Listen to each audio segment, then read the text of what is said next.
السلام عليكم ورحمة الله وبركاته. عاملين ايه؟ يا رب دايما تكونوا بخير وعلى خير. كل سنة وانتم طيبين يا حبايبي. بقالنا سنة اهو ما شفناش بعض. ربنا يا رب يجعلها سنة سعيدة عليكم وعلى اولادكم وعلى الدنيا كلها يا رب. وكل سنة والاخوة المسيحيين بخير وطيبين يا رب، ونعاد عليكم الايام بخير. النهارده بقى جايه بقالي كتير ما شاركتكمش في الوصفات بتاعتي، فالنهارده هنعمل مع بعض. انا عندي اللي هو السقط بتاع الخروف، اللي هو الكبده والقلب والطحال والحاجات دي، فهنعملها النهارده مع بعض بطريقه سهله وحلوه قوي تفتح النفس كده. بما بنقول بقى ان هو بقى سقط خروف، يبقى ايه؟ لو عندك حته ليه يبقى عظمه.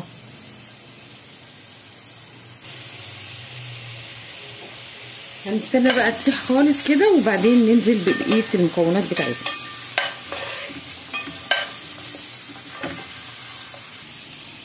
انا هنا معايا الطحان بتاع الخروف، ومعايا الكلاوي، ومعايا القلب، ومعايا ايه الكبده اهي. بس انا الكبده مخليها صحيحه عشان طبعا هي ما بتاخدش سوا. انا كنت غسلاهم ومصفياهم، والكبده بخليها صحيحه كده عشان هي ما بتاخدش سوا، وعشان ما تتوهش في وسط الحاجه دي. فبخليها كده اقطعها وانزل بيها يا دوبك تشويحتين في الاخر كده مع بقيه الحاجه اللي هعملها، عشان ما تاخدش سوا كتير وتجلد معايا. الكبده بقى تقطعيها بقى شرايح زي ما انت عايزه تعمليها، مثلا تقطيعها بقى اللي تعجبك، يعني اللي تعجبك بقى. انا طبعا غسله الكبده، طبعا انا ما بحبش الكبده ما تتغسلش، لا لازم تتغسل. عايزه تقطعيها زي الشاورما كده، يعني براحتك، يعني التقطيعه اللي تعجبك حطيها. وكده كده هي الكبده اصلا يعني ايه ما بتاخدش سوا على النار عشان ما تضيعيش فايدتها. هقطعها وبعدين نكمل مع بعض. هنا هي اللي بتاعتي ساحت اهي. هنزل بقى، انا هنا معايا فلفل ومعايا رومي وفلفل حامي.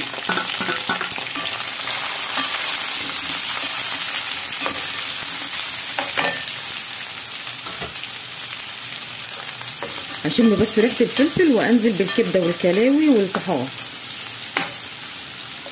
انا ما حطيتش دهون غير الدهون اللي هي ساحت دي بس.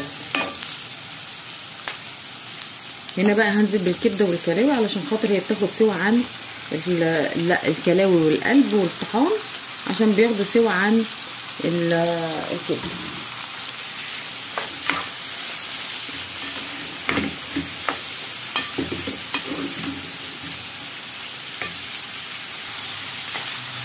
من حين لاخر بقى نفضل نقلب فيها كده عشان كلها ايه يبقى ايه طولها السوا كلها يعني كده مع بعض. ونخلي بالنا لو نشفت نبقى ايه نزودها شقشقه ميه.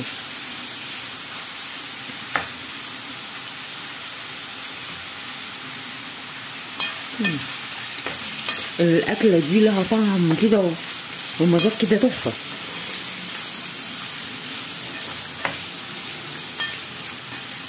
رهيبه.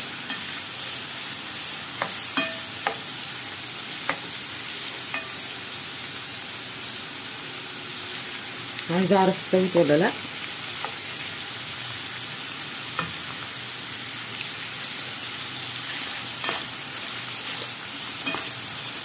لسه شويه.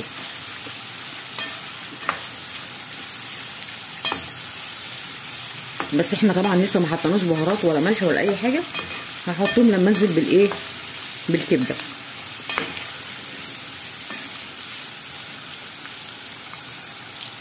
هنزل بقى بالكبده كده واحده واحده عشان خاطر مش عايزاها تنزل الميه.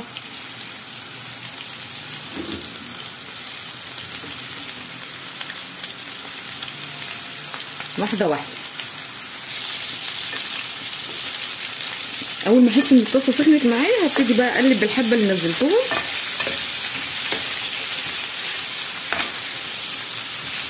هي الكبده بس هتاخد تحميره معايا.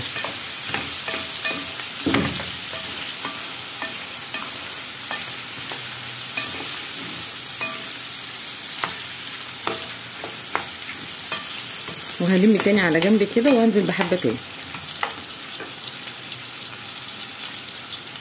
بس استنى احس ان الطاسه فعلا سخنت معايا، وما اقلبش اللي انزله، ما اقلبوش غير لما احس ان هي من تحت خدت لون.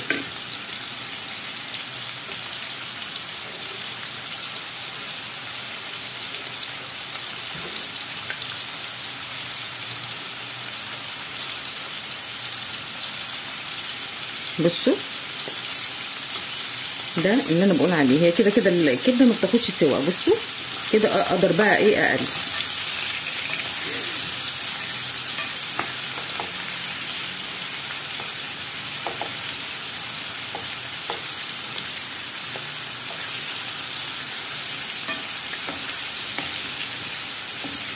انا مش عايزاها تنزل الميه اللي جواها، عشان لما اجي اكلها كده احس ان هي طريه وحلوه معايا.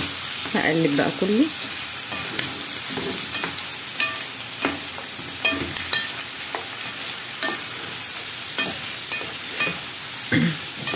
هلم برضو كده تاني وهنزل بكميه تاني.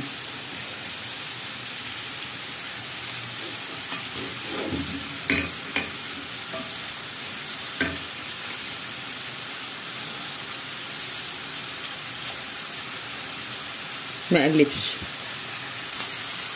هبتدي اقلب زي ما احنا اتعودنا.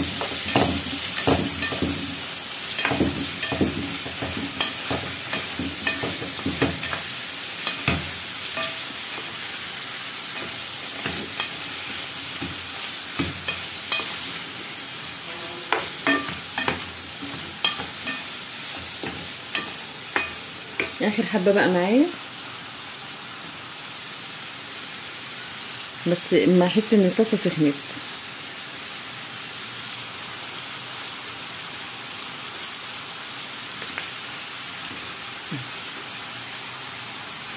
هبتدي بقى انزل بالبهارات بتاعتها.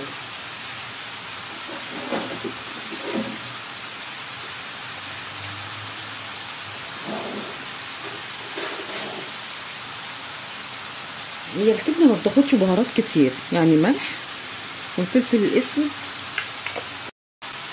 الاسود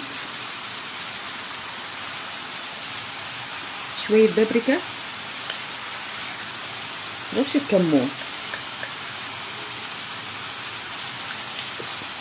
وهنزل كمان بفصين توم، يعني فصين كده حلوين توم. وهقلب كل الحاجات دي مع بعض.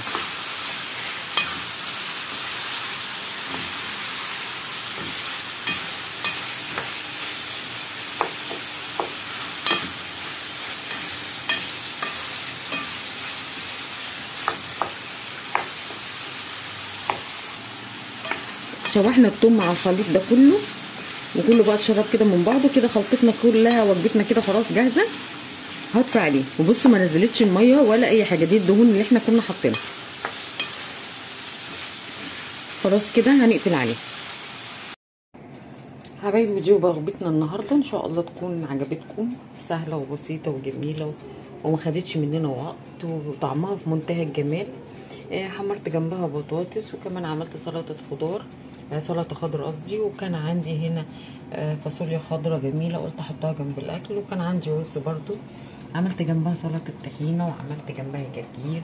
والحمد لله خير عظيم اهو ما شاء الله.